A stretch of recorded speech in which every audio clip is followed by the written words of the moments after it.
No, I don't do drugs. And in fact, I'd like to say something about that. And again, this shouldn't be judgment on any of you that do drugs or whatever other sedative it is. But I just want to share from the clarity of my being as I am now, that using sedatives or even using marijuana or using any of that beautiful stuff, I mean, it's great to an extent. It's whatever it is. It's like it can teach you something, it can show you something. But I just want to give you the idea or the vision that ultimately that's not where you want to be.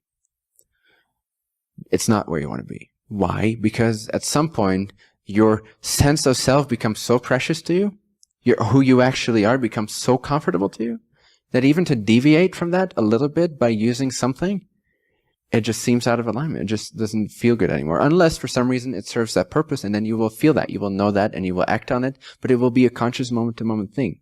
You will not just be blazing away. You will be so clear in yourself that you realize that even if something gives you a sense of freedom or relief, well, A, that shows you that apparently you have something to see in yourself so that you can feel the same extent of relaxation. But at some point, your sense of relaxation becomes so much more palpable and pure and precious to you, like you don't want to alter your state of being anymore. Can you imagine that? That something blissful is offered to you, or something relaxing or peaceful is offered to you. You can just smoke a little bit, and then you can expand your consciousness. When you reach the point where that seems detrimental to you, that's when you've come to truly fall in love with your own state of being. And know that you can be whatever you want to be. You can change your state of being at will. But even just a sense of who you are, the love of your own being, becomes so precious to you that you see no reason or benefit in utilizing that. But before that stage, you can utilize it every once in a while if it so resonates for your particular makeup, but use it consciously, use it as a way to expand yourself and recognize what is possible.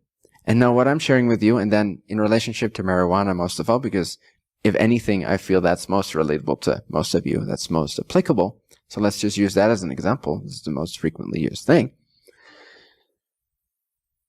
It will not seem appealing to you anymore because it won't give you more, it will give you less. Whenever I smoke now, I actually lower my bliss. I lower my relaxation level. Where I can see the effect it has on my body and my being, and I can see how for most people that is somehow uplifting to an extent, but because it's still uplifting to them, it still seems like a more expanded thing to do, a more relaxing thing to do. It simply means they have not embodied yet the true frequency of who they are, and as a result, they will feel that it's uplifting them. Whereas if you sort of transcend that and really, really, really fall in love with yourself and really start feeling like good within yourself, then you can smoke it and you can still feel the same effects and you can see why people like it. But there's this whole detrimental side effect to it that you feel that you didn't feel before, or not as much, because it seemed to be better than you were or better than your state of being was. But at some point, your state of being becomes so much more precious to you that it just weighs you down instead of uplifts you. So in general, I just want to share that just as a vision, not to judge yourself if you do utilize it, but utilize it, don't use it. Yes. Yes.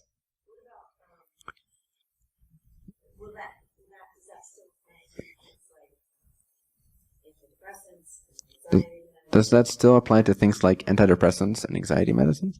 Ultimately, yes. It applies to all forms of sedation or usage. Doesn't mean you can never use it, even in your clear space, but it means you will only use it because you consciously, for whatever reason, consciously choose to utilize it instead of use it.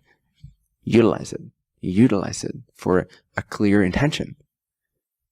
Does that make sense?